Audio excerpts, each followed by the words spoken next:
நான்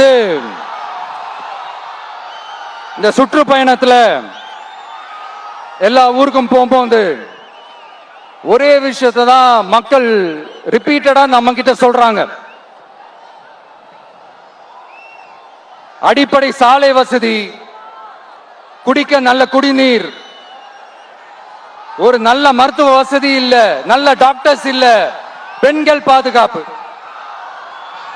இதத்தான் அவங்க கேட்கிற இந்த அடிப்படை விஷயங்கள். அவங்க பெருசா எதுவுமே கேட்கறது இல்ல.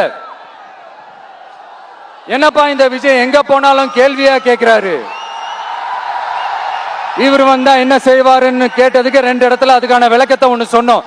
கல்வி, ரேஷன், மருத்துவம், குடிநீர், அடிப்படை சாலை வசதி, மின்சாரம், போக்குவரத்து, பெண்கள் பாதுகாப்பு, சட்டம் ஒழுங்குன்னு இந்த மாதிரி அடிப்படை விஷயங்கள்ல எந்த சமரசமும் இல்லாம கரெக்டா செய்யப்படும்னு சொன்னோம்.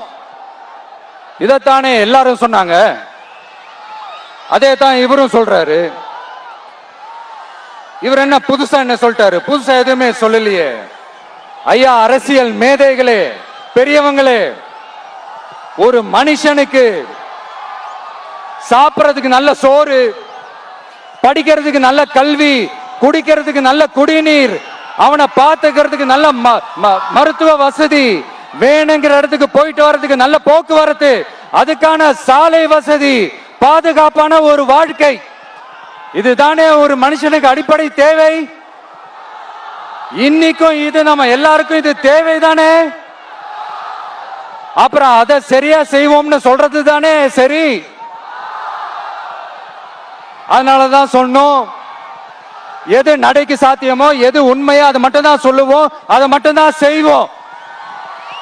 இந்த திமுக மாதிரி பொய்யான வாக்குறுதிகளை எப்பவுமே கொடுக்க மாட்டோம்.